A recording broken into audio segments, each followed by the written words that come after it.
Dicen que la vida es un viaje. En nuestra estación de trenes está a punto de sacar pasaje Carlos Gonella, un hijo de laburantes que llegó a estar 4 años al frente de la lucha en contra del lavado de activos. Un fiscal que no deja caer las causas en vía muerta. Quédense a compartir su recorrido. Queremos saber hacia dónde se dirige. ¿Cuál será su próxima estación?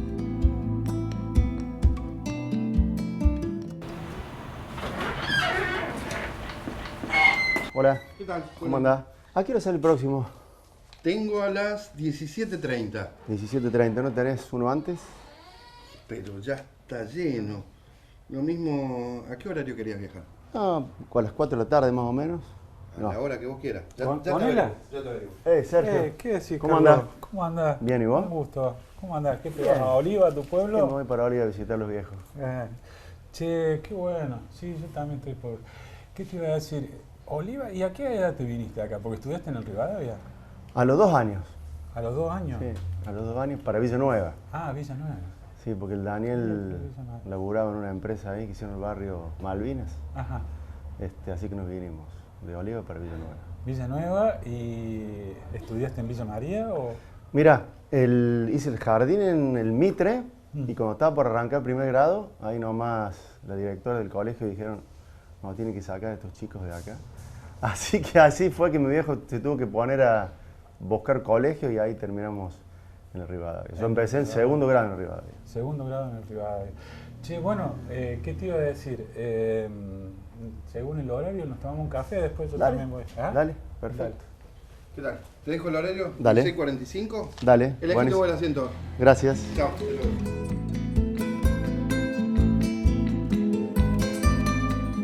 Sí, Carlos, ¿y abogacía? ¿Cuándo supiste que iba por ese lado la cosa? Y mira, yo como que siempre supe que... Hola. Hola, ¿cómo ¿Qué andás? decís? ¿Qué se le ofrecerá? Cortado. Cortadito, Un bueno. café chiquito. Perfecto, enseguida. Vale.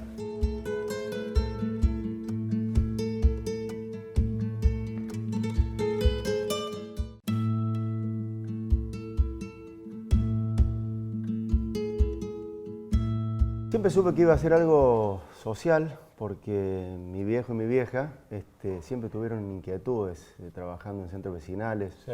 incluso militando durante los 70 cuando estudiaban. Así que yo estaba entre psicología y derecho. Y después en el colegio, en Rivadavia, hice la orientación jurídica. Entonces ahí ya me interesó más. De mis viejos y mi vieja tenía siempre la mirada social, de sectores vulnerables, bueno, también siempre creciendo con la historia acerca de las violaciones de los derechos humanos durante la dictadura, así que bueno, fue de esa forma en que me decidí. Conforme, digamos.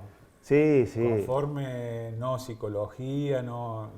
Abogacía fue lo... Sí, sí, es una carrera muy interesante. El derecho, la ley es lo que regula el comportamiento de una sociedad, las relaciones humanas, todo. Eso debería serlo. No, siempre está la que se denomina la falacia normativista, el ser y el deber ser. Si no tuviéramos el derecho sería todo un caos. Otra cosa es cómo se aplique, cómo lo apliquen los operadores del Servicio de Administración de Justicia y qué intereses hay detrás del dictado de una ley, ¿no? Ya en la definición del delito de robo, que consiste en tipificar o establecer que el robo es cuando alguien se apropia ilegítimamente de la propiedad ajena, posiblemente no haya tenido en cuenta que quien comete ese delito no tenga recursos, ¿sí? Esto no es para justificar un delito contra la propiedad, ¿no? Pero este aspecto no es tenido en cuenta por la selectividad primaria que se denomina, que es el momento en el que se define qué es lo que es un delito de qué no lo es. Mira, interesante. Entonces, cuando tenés un caso real en el que alguien por hambre, como puede estar sucediendo ahora, comete un hurto famélico que se llama porque roba un pedazo de carne, un paquete de fideo, y es metido preso, bueno, el sistema muchas veces no tiene en cuenta, los operadores del sistema, Pero eso es algo que escapa a la ley. ¿Tienen herramienta o no tienen herramienta? Tenemos herramientas, sí, tenemos para herramientas. contemplar de alguna manera esa cuestión Sí, social. pero hay casos, suponete que el robo de 1 kilo de carne se lleva a cabo con un arma blanca, suponete, ¿sí? Es un agravante. La definición legal dice que ese tipo puede estar mucho tiempo en prisión. Entonces, si vos como operador no tenés en cuenta toda la realidad por la que está atravesando esa persona, bueno, se va a comer 5 o 6 años, ¿sí? Ahora, si vos descubrís un poco más de su entorno, su situación de vulnerabilidad social, económica, sí, existe la posibilidad de justificar. Fíjate, me parece que te entró una llamada, un WhatsApp. A ver. Atende tranquilo. Sí, mira, el colega tuyo, el Petete Martínez. Ah, a ver qué mira, dice. Sí. Una entrevista que me hizo por una causa, la causa CBI. A ver qué dice. Nosotros, es el fiscal que ha pedido duras penas para los implicados en la trama financiera de CBI. Una causa compleja, ¿no? Sí, una causa compleja, una causa con 16 personas sentadas en el banquillo de los acusados, 6 meses de juicio oral, una acusación por asociación ilícita con otros delitos graves, la particularidad de que es la primera vez que se juzga en la historia judicial de Córdoba y del país el delito de intermediación financiera ilegal, así que tiene una causa importante, digamos, para la historia judicial. Siempre se ha hablado, o existe el concepto, preconcepto, que los delitos denominados de guantes blancos tienen una pena, si se quiere, menor en relación a otros delitos. Pero usted aquí ha pedido penas altísimas, ¿no? Sí, como te digo, hay muchos delitos que se estuvieron juzgando en esta causa. La hipótesis de concurso material, es decir, cuando hay varios delitos que se le atribuyen a una persona, implica que la escala penal se construya desde el mínimo mayor, es decir, del mínimo punitivo mayor al menor al mínimo mayor. Eso implica que al momento en el que uno tiene que individualizar la pena que le corresponde a un acusado, tiene un amplio margen, ¿sí? Para decirte un ejemplo, acá teníamos mínimos que iban desde los 3 años y medio hasta los 15 o 20 años de prisión. Entonces se hace un análisis de aspectos objetivos y subjetivos, que nos llevaría mucho tiempo explicar, que le permiten a uno llegar a una determinada cantidad de pena de prisión. Otro aspecto de la pena es que para estos delitos el Código Penal prevé, además de la pena de prisión, de manera conjunta la pena de multa, que es una pena de carácter económico. ¿Por qué? Porque son delitos que se cometen con ánimo de lucro. Las multas, esa que decía Petete, ahí estaba escuchando, millonarias, es la primera vez que se aplican o que se solicitan después el tribunal terminó haciendo lugar. Es la primera vez que se juzga que se juzga el delito de intermediación financiera ilegal, que es una cueva, digamos, es una mesa de dinero. Si bien es un fenómeno que existe hace mucho, por primera vez se tipificó como delito recién en 2011, y esta es la primera causa que llega a juicio oral. ¿Con la reforma? Con la reforma del Código Penal, que incorpora el lavado de dinero como autolavado punible, otros delitos contra el orden económico financiero. ¿Qué pasa? Estos delitos, además de la pena de prisión, tienen prevista conjuntamente pena de multa. ¿Por qué?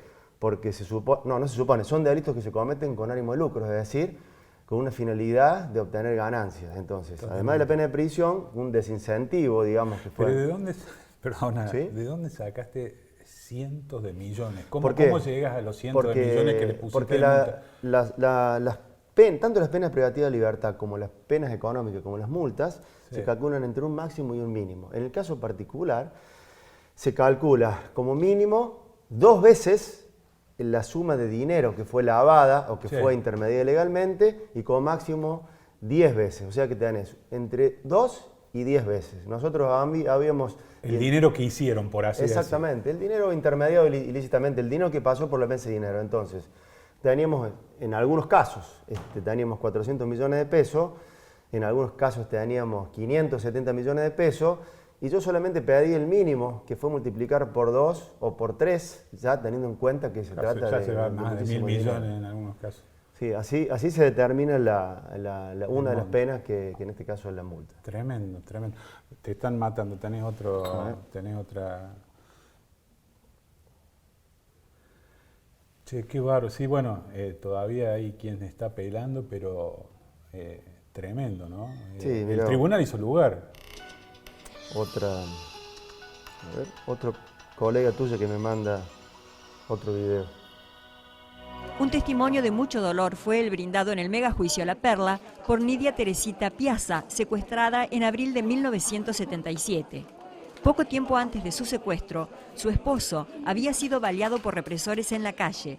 Logró llegar a su casa en Villa Cabrera y morir en los brazos de la testimoniante. Este testigo realmente nos ha contado un relato absolutamente descarnado de todos los padecimientos que le tocó vivir, las circunstancias del fallecimiento de su marido, cumplir con la voluntad de él de no ser entregado porque sabía cuál era el destino que iba a suceder, optó morir junto con ella, que era su ser amado. Esta circunstancia le valió que luego la acusaran, entre otros cargos, de abandono de persona. Nidia Teresita Piazza pasó por La Perla, La Ribera, la UP1 y la cárcel de Devoto. Estaba embarazada cuando la secuestraron, sufrió torturas y tuvo a su tercera hija esposada en la maternidad provincial. Cuando recobró la libertad en 1984, declaró ante la CONADEP y la Justicia Federal, pero nadie tomó nota de que había sido secuestrada. Recién fue absuelta de todos los cargos en 1987. Ella tuvo que arrastrar las consecuencias de su juzgamiento en la Justicia Federal hasta el año 87. O sea que bueno, esto es una muestra más de cómo el terrorismo de Estado logró penetrar y sobrevivir en la estructura democrática hasta varios años después de recuperada la democracia. ¿Y este testimonio puede derivar en alguna acusación de algunos magistrados actuales? Ya se ha solicitado, a raíz de otros testimonios, que se corra vista para investigar.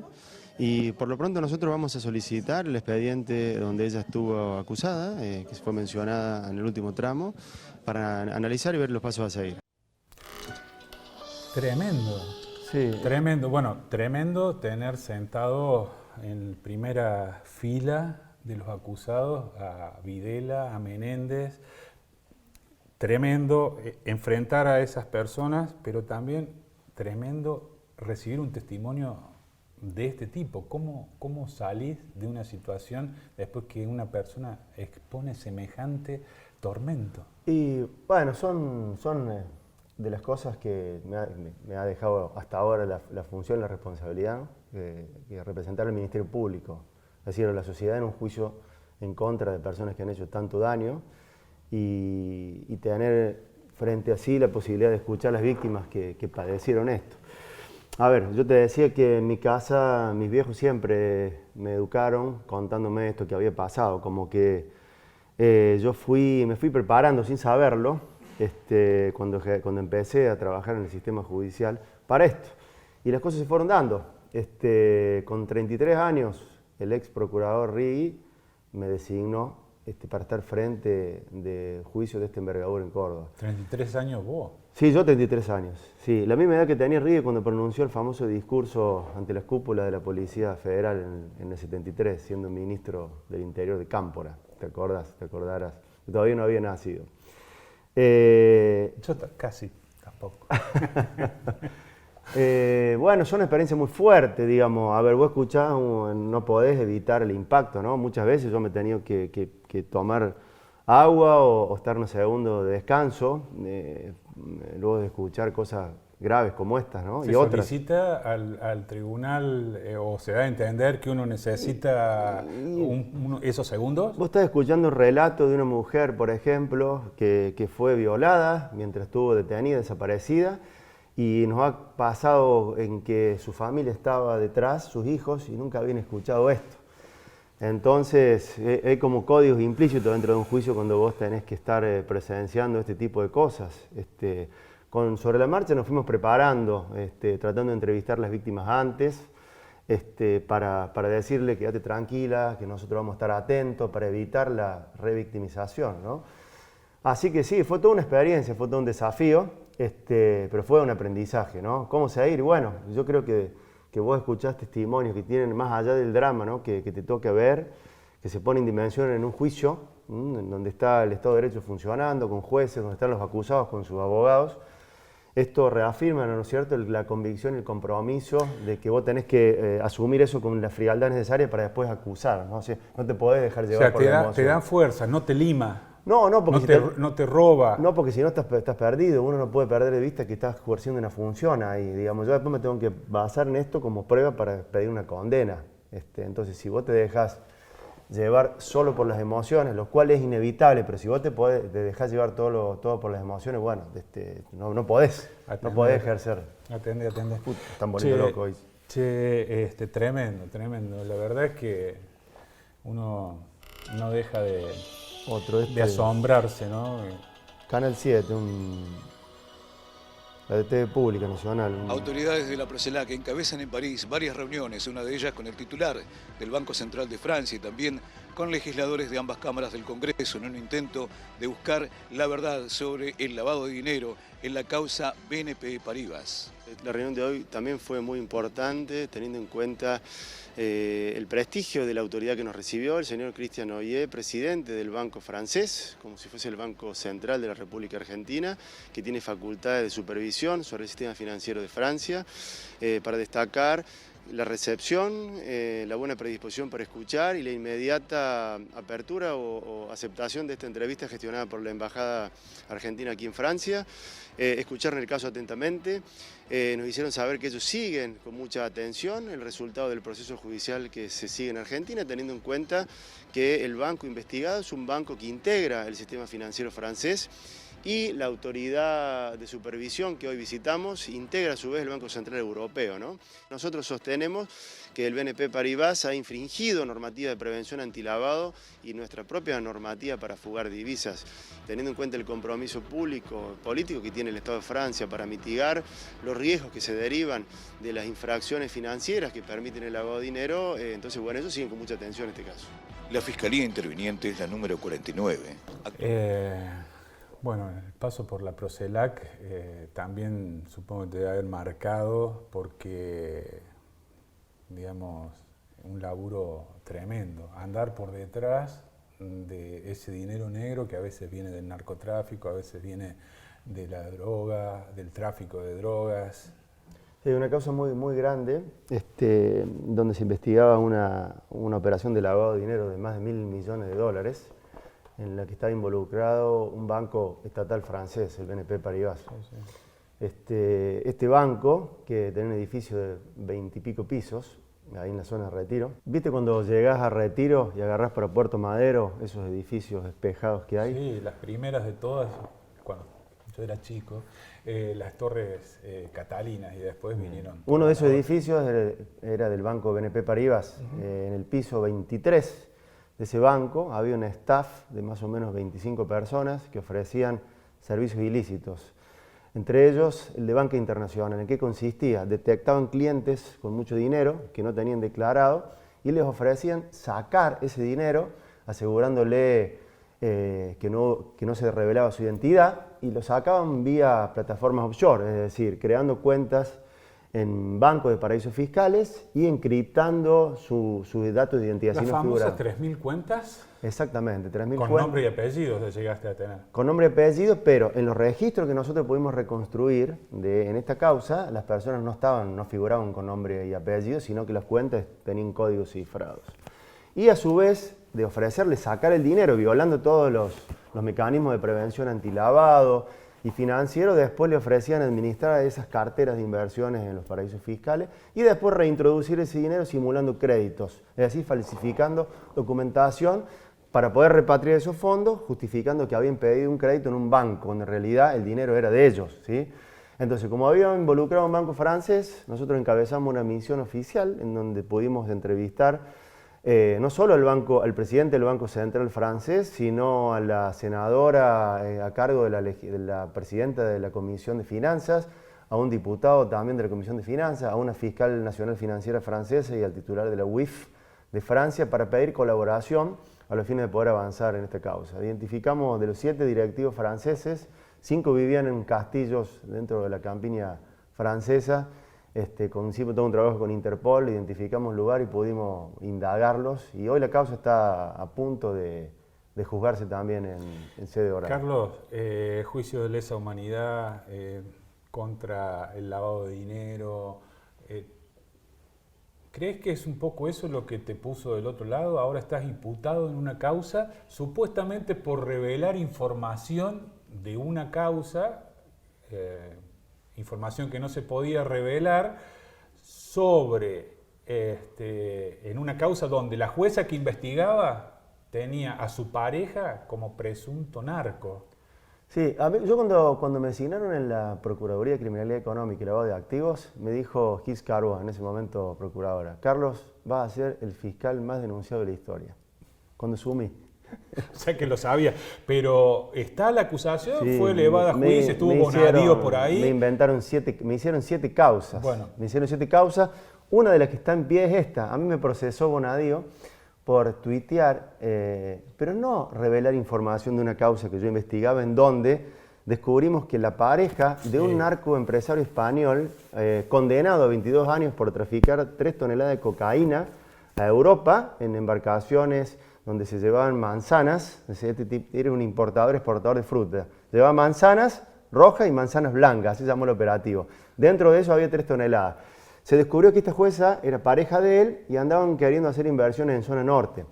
Esa causa, donde resultó imputada la jueza, se publicó el primer acto oficial de la causa en un portal de informaciones del Ministerio Público. Y yo desde mi tuit personal lo que hice fue difundir esa información que estaba en un link de información oficial. O sea que no develé ninguna información secreta. Pero esa sí te elevaron a juicio. Esa causa no se elevó a juicio, esa causa... O sea, estás imputado. La jueza se enojó porque la investigamos, me denunció, tuve la mala suerte que me tocó el juez Bonadío y me procesó.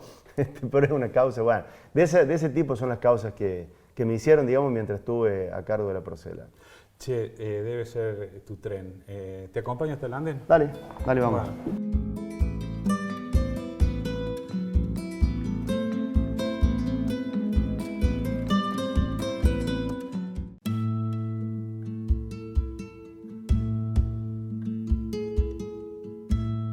Bueno, me decías que estabas conforme con cómo transcurrieron las cosas.